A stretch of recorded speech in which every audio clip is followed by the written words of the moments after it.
Back to the future এটি হলো আজকের সিনেমার নাম। এটি একটি American science fiction comedy film. এটি একটি ফিল্ম ট্রিলজি, অর্থাৎ 3টি পার্ট রয়েছে এই ফিল্মের, এবং প্রথম পার্টটি বেরিয়েছিল 1985 সালে। এই ফ্র্যাঞ্চাইজির সৃষ্টিকর্তা হলেন রবার্ট জেমেকিস এবং বব গেল। একটি হাই স্কুল স্টুডেন্ট মার্টি ম্যাকফ্লাই এর অ্যাডভেঞ্চারের কাহিনী এটি। তার সাথে এই অ্যাডভেঞ্চারে সাথ দিয়েছেন একজন পাগল বিজ্ঞানী যার নাম ডক্টর এমেট ব্রাউন। এই সিনেমায় তাকে ডক বলেই সবাই চিনতে পারবেন আপনারা। তারা এই সিনেমায় একটি দামি গাড়িকে একটি টাইম মেশিন বানিয়ে দেয়। তো এই টাইম মেশিন নিয়েই ইতিহাসের বিভিন্ন সময় তারা যায় এবং পরে ফিউচারে ফিরে আসতে পারে কিনা এটা নিয়েই এই সিনেমা। তো চলুন ব্যাক টু দ্য ফিউচারে। সিনেমার শুরুতেই আমরা দেখতে পাই একটি ঘরের মধ্যে অনেক ঘড়ি রয়েছে এবং তার সাথে আরও অনেক যন্ত্রপাতি রয়েছে। তবে ঘরের মধ্যে কেউ নেই, কারণ যন্ত্রপাতিগুলিতে যেই জিনিসপত্রগুলি রয়েছে, অর্থাৎ এখানে যে টোস্ট তৈরি হচ্ছে সেটিও পুড়ে গেছে। তার কিছুক্ষণের মধ্যে সেখানে একটি ছেলে প্রবেশ করে। এটি হলো আমাদের গল্পের এক অন্যতম হিরো। তো এর নামই হলো মার্টি। তো সে এসে ডকের খোঁজ করতে থাকে। তার আগে টিভিতে দেখানো হয়েছিল একটি প্লুটোনিয়াম চোরের ব্যাপারে। সেই প্লুটোনিয়াম চোরকে খোঁজার জন্য পুলিশ কাজ করছে এরম একটা দেখায়, এবং এই মার্টি প্রবেশ করার পর তার স্কেটবোর্ডটি একটি বাক্সে গিয়ে ধাক্কা খায়। সেটিও ছিল একটি প্লুটোনিয়ামের বাক্স। তার মানে এখানে বোঝানো হলো যে এই প্লুটোনিয়াম চোরটি হলো ডক। এরপরে আমরা দেখতে পাই মার্টি গিটার বাজাতে পছন্দ করে, তাই জন্য একটি বড় স্পিকারের সাথে সে গিটার বাজানোর চেষ্টা করেছিল, তবে স্পিকারটি ফেটে যায়। এরপর ডকের ফোন আসে মার্টির কাছে। তিনি জানান রাত 1:15টায় পার্কিং লটে যেন মার্টি তার সাথে দেখা করে। তিনি একটি গুরুত্বপূর্ণ আবিষ্কার করে ফেলেছে। এরপরে তার ঘরের ঘড়িগুলিতে অ্যালার্ম বাজতে থাকে। তো তখন ডক বলে যে ঘড়িগুলিতে কটা বাজে। মার্টি জানায় 8টা বাজে, কিন্তু ডক বলে যে না, আসলে ঘড়িগুলি 25 মিনিট স্লো রয়েছে। এরপর মার্টি তার স্কেটবোর্ড নিয়ে গাড়ির পিছনে ধরতে ধরতে পৌঁছে যায় তার স্কুলে। এরপর আমরা তার স্কুলে দেখতে পাই তার গার্লফ্রেন্ডকে। স্কুলের টিচার মার্টিকে জানায় যে সে যেন ডকের সাথে বেশি মেলামেশা না করে। এরপর মার্টি সেটা শুনে অতটা পাত্তা না দিয়ে তার স্কুলের একটি প্রোগ্রামের অডিশন দিতে যায়, কিন্তু অডিশনে সে সিলেক্ট হয় না। এরপর মার্টি স্কুল থেকে বেরিয়ে আসার পর আমরা রাস্তায় দেখতে পাই একটি গাড়িতে লেখা রয়েছে মেয়র হিসেবে আর একবার সিলেক্ট করুন গোল্ডি উইলসনকে। মার্টি আর তার গার্লফ্রেন্ড বসেছিল ক্লক টাওয়ারের সামনে। তখনই সেখানে একটি ঠাকুমা এসে তাদের কাছে ক্লক টাওয়ার বাঁচানোর জন্য, অর্থাৎ ক্লক টাওয়ার এর ক্লকটা আবার চালানোর জন্য চাঁদা কালেকশন করতে এসেছিল। এই ক্লক টাওয়ারের ইতিহাস, এই গোল্ডি উইলসন, এই টিচার, এগুলো আপনারা সবই পরে জানতে পারবেন যে এগুলো কেন এতটা এখন গুরুত্বপূর্ণ।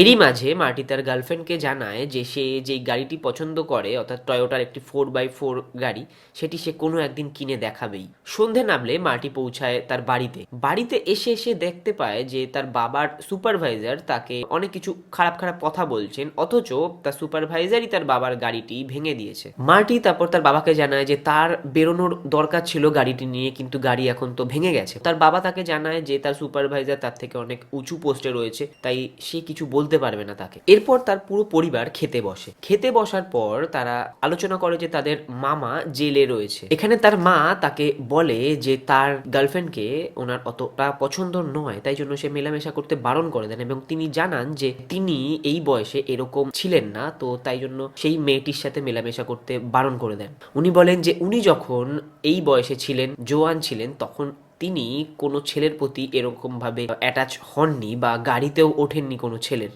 তখন তার মেয়ে বলেন যে তাহলে তুমি বাবার সাথে কিভাবে বিয়ে হলো তোমার? তখন তার মা বলে যে না, এটা ভাগ্যের ব্যাপার, ভাগ্যই মিলিয়ে দিয়েছে। তার মা বলতে শুরু করেন যে তার বাবা জর্জ তার দাদুর গাড়ির সামনে এসে পড়েছিল এবং তার দাদু তাকে বাড়ি নিয়ে এসেছিল, তার জর্জকে। তারপরেই ধীরে ধীরে তাদের সম্পর্ক বাড়তে থাকে এবং সেটি বিয়ে অবধি যায়। এবং তাদের প্রথম ডেট ছিল এনচ্যান্টমেন্ট অফ দ্য সিজ এর একটি কনসার্টে। তারা ডেটে যায়। প্রথম ডেটে রাত হয়ে যায় এবং ডকের ফোন আসে মার্টির কাছে যে তাড়াতাড়ি করে পার্কিং লটে আসার জন্য। মার্টি পৌঁছে যায় পার্কিং লটে পৌঁছে সে দেখতে পায় একটি ট্রাক এবং তার কুকুর আইনস্টাইন, অর্থাৎ ডকের কুকুর আইনস্টাইনকে। এরপর ট্রাকের দরজা খুলে বেরিয়ে আসে এক অদ্ভুত ধরনের নতুনত্ব গাড়ির দরজা খুলে বেরিয়ে আসে পাগল ডক।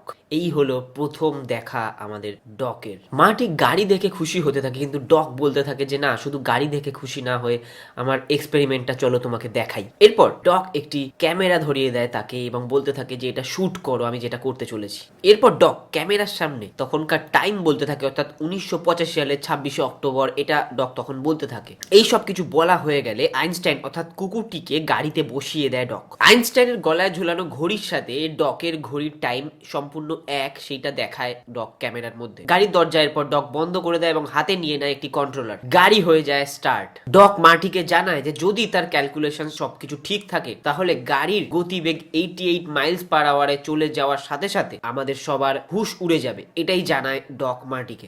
গাড়ি এগিয়ে আসতে থাকে ডক এবং মার্টির দিকে পুরো সোজাসুজি ভাবে। গতিবেগ বেড়েই চলেছে 87, 88 এবং এই 88 মাইলসে আসার সাথে সাথে গাড়ি আগুনের গতিবেগের সাথে গায়েব হয়ে যায়। ডক অত্যন্ত খুশি হয়ে পড়ে যে হ্যাঁ, তার মিশন সাকসেসফুল। মার্টি আইনস্টাইনকে নিয়েও চিন্তিত হয়ে পড়ে যে আইনস্টাইনও গাড়ির সাথে হয়তো টুকরো টুকরো হয়ে গেছে, কিন্তু ডক বলে এরকম কিছুই হয়নি, অত চিন্তার কোনো বিষয় নেই। ডক জানায় যে তাদের মলিকিউলার স্ট্রাকচার পুরো সম্পূর্ণরূপে ঠিক রয়েছে। মার্টি জিজ্ঞেস করে তাহলে ওরা কোথায় চলে গেল, গাড়ি এবং কুকুরটি কোথায় চলে গেল? ডক জানায় তোমার প্রশ্নটি ভুল, তোমার প্রশ্ন হওয়া উচিত ওরা এখন কোন যুগে চলে গেছে। এবং তার সাথে সাথে ডক জানায় যে আইনস্টাইন হলো প্রথম কুকুর যে কিনা, প্রথম প্রাণী বলা চলে যে কিনা টাইম ট্রাভেল করলো। আইনস্টাইন অর্থাৎ কুকুরটি আমাদের থেকে 1 মিনিট বেশিতে আছে, অর্থাৎ ফিউচারে রয়েছে, 1 মিনিট আগে রয়েছে। এবং এই ঘটনাটি ঘটে 1:20, অর্থাৎ আইনস্টাইন পৌঁছে গেছে 1:21 এবং 1:21 বাজার সাথে সাথে আইনস্টাইন আবার তাদের সামনে চলে আসবে। 1:21 বেজে যায় এবং আইনস্টাইন এবং গাড়ি ফিরে আসে রিয়েল টাইমে। তারা গাড়ির দিকে এগিয়ে আসার পর দেখতে পারে গাড়িতে ঝুড়ো বরফ হয়ে গেছে, অর্থাৎ ঠান্ডা হয়ে গেছে গাড়িটি, কিন্তু আইনস্টাইন সম্পূর্ণ ঠিক আছে। এবং আইনস্টাইনের ঘড়ির সাথে বর্তমান ঘড়ি মিলিয়ে দেখা হয় যে 1 মিনিটের তফাৎ রয়েছে আইনস্টাইনের ঘড়িতে। এরপর ডক মার্টিকে জানায় যে ওর সাথে যেটা হয়েছে, অর্থাৎ আইনস্টাইনের সাথে যেটা হয়েছে সেটা ও বুঝতেও পারেনি, পলকের নিমেষে হয়ে গেছে এই ব্যাপারটি। এরপর ডক মার্টিকে বোঝাতে থাকে যে গাড়িটি কিভাবে কাজ করে। প্রথমে অন করতে হয় টাইম সার্কিট গুলোকে। এখানে লেখা রয়েছে যে তুমি কোন সময় রয়েছো, তুমি কোন সময় যেতে চাও এবং তুমি কোন সময় থেকে এসেছো। এরপর ডক কোন সালে যেতে হবে সেইখানে সেট করে 1955 সালের 5ই নভেম্বর। এবং মার্টি জিজ্ঞেস করে সেখানে তাহলে কি হয়েছিল। ডক জানায় যে ওই দিন তিনি টয়লেট সিটের উপর চড়ে ঘড়ি রাখছিলেন এবং তখন উনি পড়ে গেছিলেন। তো তখনই ওনার মাথায় এসেছিল টাইম ট্রাভেল কিভাবে করা যেতে পারে। এই ব্যাপারটা সেদিনকারেই ঘটেছিল, তাই জন্য উনি ওটাকে একটা বিশ্বের ইতিহাসের একটা গুরুত্বপূর্ণ দিন হিসাবে বলতে থাকেন। সেদিনকারে ওনার মাথায় এসেছিল একটি টাইম ট্রাভেল করার যন্ত্রের কথা। সেটিকে নাম দিয়েছিলেন তিনি ফ্লাক্স ক্যাপাসিটর। 30 বছর ধরে অক্লান্ত পরিশ্রম এবং টাকা খরচা করার পর অবশেষে এইটা তিনি বানিয়ে ফেলেছেন। ডক বলতে থাকেন যে এইখানে দূর বিস্তৃত অবধি পুরো ক্ষেত ছিল। মার্টি প্রশ্ন করে যে এটা কি নর্মাল পেট্রোল বা ডিজেলে চলে? তখন ডক বলে যে না, এটা চলে প্লুটোনিয়ামে। কিন্তু প্লুটোনিয়াম তো নিউক্লিয়ার পদার্থ, তাহলে সে কোথা থেকে এটা পেলো? কিন্তু ডক জানায় যে লিবিয়ান আতঙ্কবাদীরা তাকে একটি বোম বানাতে দিয়েছিল, কিন্তু ডক তাদেরকে একটি নকল বোম বানিয়ে তাদের থেকে এইভাবে প্লুটোনিয়াম চুরি করে নিয়ে এসছে।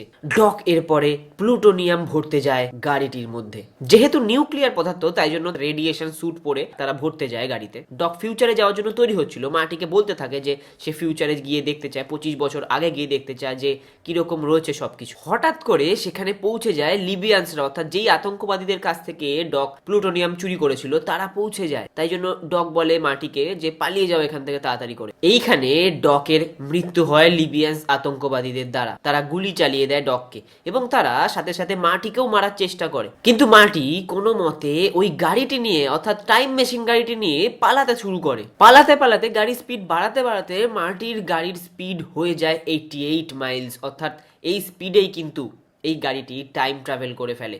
এবং যেরকমটা আপনারা জানেন যে গাড়িটি লাস্টে টার্গেট সেট করেছিল ডক 1955 সালের 5ই নভেম্বর। বুঝতেই পারছেন এরপর কি হয়। গাড়িটি পৌঁছে যায় 1955 সালের 5ই নভেম্বরে। সেখানে দেখা যায় পুরো ক্ষেত এবং সে একটি ফার্ম হাউসে গিয়ে ধাক্কা মারে। গাড়ি অ্যাক্সিডেন্টের সময় মার্টির গায়ে ওই রেডিয়েশন স্যুটটি ছিল এবং রেডিয়েশন হেলমেটটিও সে ওই অ্যাক্সিডেন্টের সময় তার মাথায় পড়ে যায়, যার ফলে ওই ফার্ম হাউসের লোকেরা ভাবতে থাকে সে এলিয়েন। যেহেতু 1955 সালে অতটা গাড়ি ফাড়ি নিয়ে অতটা লোকের নলেজ ছিল না এইরকম নতুনত্ব গাড়ি দেখে, তাই জন্য তারা ভাবে এটা একটা এলিয়েন এসছে। সেখান থেকেও পালিয়ে মার্টি মাঝ রাস্তায় এসে বুঝতে পারে তার গাড়ির ফিউল শেষ হয়ে গেছে, অর্থাৎ প্লুটোনিয়াম শেষ হয়ে গেছে। তবে এরপর কি করে মার্টি এই গাড়িটিকে স্টার্ট দিয়ে আবার ফিউচারে ফিরে যাবে এটাই হলো দেখার বিষয় এবং এটাই হলো ব্যাক টু দ্য ফিউচার। মার্টি গাড়িটিকে একটি ঝোপের মধ্যে রেখে হেঁটে হেঁটেই বেরিয়ে পড়ে। 1955 সালে এসে শহর দেখতে থাকে মার্টি। ক্লক টাওয়ারের সামনে আসার পর সে দেখতে পারে ক্লক টাওয়ার তখন ঠিক ছিল, অর্থাৎ ঘড়িটি তখন চলছিল। গাড়িতে তখন অন্য মেয়রের ছবি রেড থমাস ডাস্টবিন থেকে একটি পেপার কুড়িয়ে সে দেখতে পায় সে চলে এসেছে 1955 সালের 5ই নভেম্বরে। এরপর সে একটি ক্যাফেতে পৌঁছে যায় ডগকে খোঁজার জন্য, অর্থাৎ ডগকে কল করবে বলে সেই ক্যাফেতে চলে আসে। তবে সে ডগকে ফোনে পায় না, ডগের অ্যাড্রেসটা সে ওই ফোন বুক থেকে ছিঁড়ে নিয়ে নেয়। হঠাৎ করে সেখানে ঢুকে পড়ে একদল গুন্ডা টাইপের ছেলে এবং ডাকতে থাকে ওই মাকফ্লাই। এবার তার নামও তো মাকফ্লাই, সে সাড়া দিতে থাকে, কিন্তু কিছুক্ষণ পরে সে বুঝতে পারে যে তারা আসলে ডাকছিল তার পাশের লোকটিকে, অর্থাৎ জর্জ। এখানে আপনারা বুঝতেই পাচ্ছেন এই জর্জ হলো মার্টির বাবা জর্জ। এই গুন্ডা টাইপের ছেলেটি হলো বিফ, অর্থাৎ তার বাবার যে সুপারভাইজার ছিল সেই বিফ। এখানেও তার বাবাকে বিফ র্যাগিং করছে। বিফের বন্ধুরা মার্টিকে দেখে বলতে থাকে বাঁদর এবং লাইফ জ্যাকেট পরে রয়েছে, কারণ তার জ্যাকেটটা 1955 সালের জন্য নতুন, তাই জন্য। মার্টি তার বাবাকে বলতে থাকে, তুমি কি জর্জ ম্যাকফ্লাই? তার বাবা বলে, হ্যাঁ, তো তুমি কে? সেই মুহূর্তে সেখানে এসে উপস্থিত হয় এক ওয়েটার জর্জকে বলতে থাকে, তুমি প্রতিবাদ কেন করো না? আমি এককালে দেখবে অনেক বড় ব্যক্তিত্ব হয়ে উঠবো। তখন মার্টি বলে যে হ্যাঁ, ইনি একদিন আমাদের এখানকার মেয়র হবে। তো তখন সেই লোকটি বলতে থাকে, হ্যাঁ, আমি মেয়র হব। এখন আপনারা অবশ্যই বুঝতে পাচ্ছেন যে গল্পের শুরুতে কেন বলেছিলাম একজন মেয়রের কথা আমি বলেছিলাম। 30 বছর পর ইনি হবেন মেয়র। জর্জ চলে যায় সাইকেল নিয়ে এবং জর্জের পিছনে পিছনে চলে যায় মার্টি। জর্জ গাছে উঠে একজনকে দূরবীন দিয়ে দেখছিল, সেই সময় সে গাছ থেকে পড়ে যায় এবং গাড়ি আসতে থাকে একটি। তবে গাড়ির সামনে থেকে জর্জকে বাঁচিয়ে ধাক্কা খায় মার্টি। অর্থাৎ আপনাদের এখন হয়তো মাথায় আসছে যে ওই খেতে বসে তার মা যেটা বলছিল যে গাড়ির সামনে পড়ে গেছিল, কিন্তু সেইটাকে অর্থাৎ পাস্টকে বদলে দেয় মার্টি। ধাক্কাটা খায় কিন্তু মার্টি। এরপর কি হতে চলেছে দেখতে থাকুন। মার্টি তো অজ্ঞান হয়ে গেল। এরপর মার্টির ঘুম ভাঙার পর মার্টি দেখতে পায় তার মা তার সামনে 30 বছর আগে বসে রয়েছে। তার জোয়ান মা তার সামনে বসে রয়েছে। তার মায়ের তাকে পছন্দ হয়ে যায়। সে তার মায়ের ঘরে এসে বুঝতে পারে যে এটাই তার পরিবার, কারণ যেই মামা জেলে ছিল সেই মামা তখন ছোট।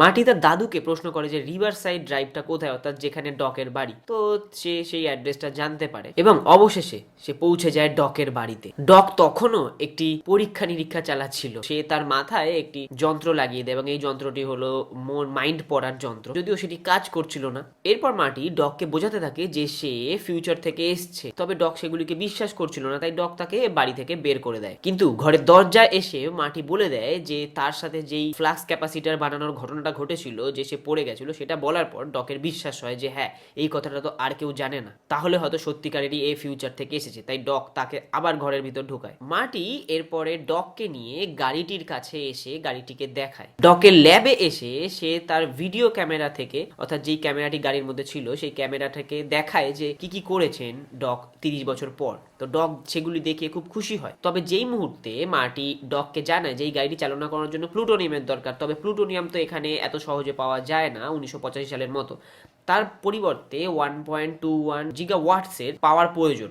এটি শুনেই ডক একটু চিন্তিত হয় যে 1.21 জিগাওয়াটস কিভাবে উৎপন্ন করা যাবে। তখন ক্লক টাওয়ারটা নষ্ট হয়েছিল। সেই নষ্ট হওয়া ক্লক টাওয়ার নষ্ট হয়েছিল একটি বাজ পড়ার ফলে, অর্থাৎ বজ্র বিদ্যুতের ফলে। তো সেইটা শুনে ডক বুঝতে পারে যে হ্যাঁ, এই বজ্র বিদ্যুতের মধ্যে এই পরিমাণ পাওয়ার রয়েছে।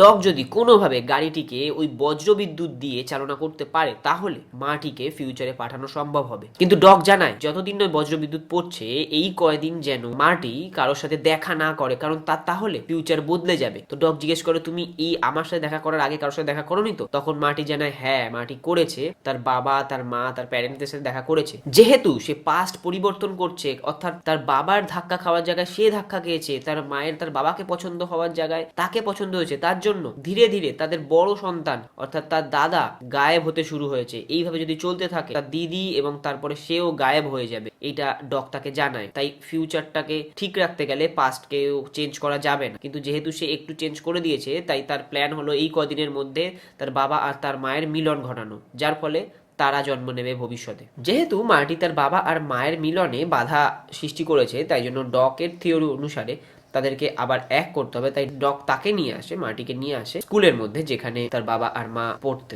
এখানে এসে মার্টি দেখতে পায় তার টিচার তখনও টাকলাই রয়েছে। তাই সে বলতে থাকে যে এ টাকলাই জন্মগ্রহণ করেছে হয়তো। টিচার তখন তার বাবাকেও বিভিন্নভাবে বকতে থাকে, যেরকমটা সে 1985 সালে তাকে বকতো। তবে এখানে এসেও গড়বড় হয়ে যায়, তার মায়ের তাকেই পছন্দ। ডক এবার মার্টিকে জিজ্ঞেস করে যে এরকম কোনো ব্যাপার ঘটেছিল কি ফিউচারে, বা তুমি কি সেরকম কিছু জানো যেখানে তোমার মা আর বাবা একা ছিল বা সেরকম কিছু। মাটি জানায় যে হ্যাঁ ওই কনসার্টটার কথা। তো এরপর তারা ওই কনসার্টে তার মা আর বাবাকে মেলানোর জন্য ট্রাই করতে থাকে। তার বাবা জর্জকে মাটি গিয়ে বলে যে তুমি মাকে কনসার্টে যাওয়ার জন্য অ্যাপ্রোচ করো। মাটি জর্জ অর্থাৎ তার বাবাকে বোঝাতে থাকে যে সে কিভাবে অ্যাপ্রোচ করবে, কিন্তু ইতিমধ্যেই সেখানে এসে উপস্থিত হয় বিফ, এবং বিফেরও তার মাকে পছন্দ। তো সেখানে একটু হাতাহাতি বেঁধে যায় বিপের সাথে মার্টির। তার বাবা জর্জ ভীতু হওয়ার কারণে সেখান থেকে পালিয়ে যায়, কিন্তু রাত্রিবেলায় মার্টি তাকে ওই রেডিয়েশন স্যুট পরে ভয় দেখাতে থাকে এলিয়েন হয়ে। এবং তার বাবা যেহেতু একজন লেখক ছিলেন আগেকার আগের সময়, তো তাই জন্য সে সেগুলোকে বিশ্বাস করে নেয় যে হ্যাঁ এলিয়েন তাকে বলেছে যে লরেন অর্থাৎ তার মাকে নিয়ে ওই কনসার্টে যেতে। সেই কারণে কনসার্টের জন্য অফার করার জন্য সে লরেনের কাছে যায় যে সে তার সাথে কনসার্টে যাবে কিনা। তবে সেই সময় আবার চলে আসে বিফকে মাটি ঘুষি মেরে সেখান থেকে পালাতে থাকে, এবং পালাতে গিয়ে সে একটি বাচ্চার থেকে একটি কার্ট অর্থাৎ গাড়ি টাইপের নিয়ে সেটাকে ভেঙে স্কেটবোর্ড বানিয়ে দেয়, এবং 1955 সালে সেগুলি লোকের কাছে নতুন লাগে ওই স্কেটবোর্ডের ব্যাপারটা। মার্টি বিফকে কোনোভাবে হারিয়ে দেয় সেই দিনের জন্য। তবে সেই সবের কারণে মার্টির প্রতি তার মায়ের ভালোবাসা আরো বাড়তে থাকে। এর মধ্যে ডক বানিয়ে ফেলেছে একটা বড় সড়ো প্ল্যানটা হলো ক্লক টাওয়ারের উপরে থেকে একটি তার নিয়ে সে দুটি পোস্টের সাথে বাঁধবে। যেই মুহূর্তে ক্লক টাওয়ারের উপরে বজ্রবিদ্যুৎ পড়বে সেই মুহূর্তে ওই বজ্রবিদ্যুৎ ওই তার হয়ে ওই পোল দুটোর মধ্যে আসবে, এবং সেই সময় সেখান থেকে গাড়ি নিয়ে যাবে মার্টি, এবং মার্টির গাড়ির উপরে থাকবে একটি রড। সেই রডটা ওই পোলের সাথে ধাক্কা খাবে এরকম ভাবে, তাহলে চার্জ হয়ে যাবে আমাদের ফ্লাক্স ক্যাপাসিটর এবং 1985 সালে ফিরে যাবে মার্টি। তবে এর মধ্যে একটি বেঁধে গেছে ঝামেলাটি হলো তার মা পৌঁছে গেছে ডকের বাড়িতে মার্টির খোঁজ করতে করতে, এবং সে জানায় যে তার সাথে তাকে ওই কনসার্টে যেতে হবে। কিন্তু এর ফলে যে তাদের ফিউচার পুরো চেঞ্জ হয়ে যেতে পারে সেটা তো তার মা জানে না। ডক সেটা নিয়ে তাকে বলতে থাকে যে কোনোভাবে তার বাবাকে যেন তার সাথে পাঠানো হয়, অর্থাৎ লরেনের সাথে। মার্টি এরপর তার বাবা জর্জকে একটি প্ল্যান দেয় যে সে লরেন অর্থাৎ তার মাকে নিয়ে যাবে কনসার্টে গাড়িতে করে। এরপর সে তার মায়ের সাথে একটু খারাপ ব্যবহার করবে, এবং সেই সময় জর্জ এসে সেখানে উপস্থিত হয়ে লরেনকে ওখান থেকে সেভ করবে, যার ফলে লরেনের জর্জকে ভালো লেগে যাবে। এটা হচ্ছে তার প্ল্যান। এরপরে আসে সেই রাত যেখানে ডক তার জন্য সেই সেট আপটি রেডি করেছেন যেখানে বজ্রবিদ্যুৎ পড়বে ক্লক টাওয়ারের সামনে। মার্টি ডককে ফিউচার সম্পর্কে বলতে চায় যে 30 বছর পর 1985 সালে 30 বছর পর লিবিয়ানসদের হাতে সে যে মারা গেছিল গুলি করার ব্যাপারটি, তো সেটা সে ডককে বলতে চায় যে সেদিনকারে তুমি কিছু একটা করো। তো কিন্তু ডক সেটা শুনতে রাজি নয়, কারণ ডক জানে যে যদি সে সেটা শোনে তাহলে পাস্টে যদি সে সেটা শুনে নেয় তাহলে ফিউচারে কিছু একটা গন্ডগোল হতে পারে, ভয়ানক কিছু হতে পারে। এই কারণে সে সেটা শুনতে চায় না। মার্টি সেটা বলে দিতে চায়, তাই মার্টি একটা চিঠি লেখে যে 1985 সালে এরকম কিছু একটা হবে, এটা 1985 সালের আগে তুমি এই চিঠিটা খুলবে না। এটা সেই চিঠিটা মার্টি লিখে রাখে ডকের জন্য। এই চিঠি লেখার পর মার্টি গাড়িতে করে তার মাকে নিয়ে পৌঁছায় পার্কিং লটে কনসার্টের বাইরে। কিন্তু এইখানে মার্টি লরেনের সাথে খারাপ ব্যবহার করার আগেই, অর্থাৎ খারাপ কিছু করার আগেই তার মা অর্থাৎ লরেন তার প্রতি প্রেমে মগ্ন হয়ে যায়, এবং এই সময় এসে উপস্থিত হয় বিফ উল্টে তার মায়ের সাথে খারাপ ব্যবহার করতে শুরু করে, এবং বিফের বন্ধুরা মার্টিকে তুলে নিয়ে গিয়ে কনসার্টের একটি গাড়ির ভিতরে ডিকির মধ্যে বন্ধ করে দেয়। এরপর সেখানে জর্জ এসে উপস্থিত হয়, এবং সে এসে দেখে মার্টির জায়গায় বিফ তার লরেনের সাথে খারাপ ব্যবহার করছে। অবশেষে অনেক কষ্টের পর জর্জ একটি ঘুষি চালিয়ে দেয় বিফের উপর। এর মধ্যে মার্টি ওই গাড়ির ডিকি থেকে দৌড়ে কোনো মতে পালিয়ে এসে দেখতে পায় যে জর্জ অর্থাৎ তার বাবা বিফকে মেরেছে। মার্টি দেখতে পায় যে ছবিতে তার ভাই তো পুরো গায়েব হয়েই গেছে। এইভাবে ধীরে ধীরে গায়েব হতে হতে তার বোনও গায়েব হয়ে গিয়েছে, এবং এরকম যদি চলতে থাকে তার কিছুক্ষণ পর সেও গায়েব হয়ে যাবে, এটাই তার ভয় হতে শুরু করে দেয়। এরপরে জর্জ আর তার মা নাচতে থাকে কনসার্টের মধ্যে, কিন্তু সেই সময় আরো একজন এসে তার মায়ের হাত ধরে নাচতে থাকে, কিন্তু জর্জ সাহস করে সেটা বলতে পারে না। মার্টি কিন্তু তখন ওখানে গিটার বাজাচ্ছিল, ওই যারা আর কি কনসার্ট করছিল তাদের সাথে গিটার বাজাচ্ছিল মার্টি। তো সেখানে সে তার নতুন 1985 সালের মিউজিক শোনাতে শুরু করে, তাই সবাই খুশিতে নাচতে থাকে। যে মুহূর্তে জর্জ সরে যাচ্ছিল সেখান থেকে, তার মায়ের সাথে অন্য একজন নাচছিল, কিছুক্ষণের মধ্যে জর্জ সাহস করে এসে লরেনকে নিজে নিয়ে নাচতে শুরু করে, এবং অবশেষে ছবিতে সবাই ফিরে আসে। অর্থাৎ এখানেই মিলন হয়ে যায় তার মা এবং বাবার। কনসার্ট থেকে বেরিয়ে কোনো মতে তাড়াহুড়ো করে সে পৌঁছে যায় ডকের কাছে, ক্লক টাওয়ারের সামনে। এরপর মার্টি ডককে জানায় যে তার বাবা তো আজকে বিফকে মারলো, কিন্তু 1985 সালে কেন তার বাবা বিফকে তখনও ভয় পায়। এটা শুনে ডক একটু চুপ হয়ে যায়, কিন্তু কিছু বলতে গিয়েও বলে না, যেহেতু তাদের তাড়া ছিল 1985 সালে মার্টিকে পাঠানোর জন্য। এরপর ডক যাওয়ার টাইমটা সেট করে যায় 1985 সালের 26শে অক্টোবরের দিন, এবং টাইমটাও সেট করে এমন টাইমে যখন আর কি এসছিল, তাই এরকমটা মনেই হবে না মার্টির যে সে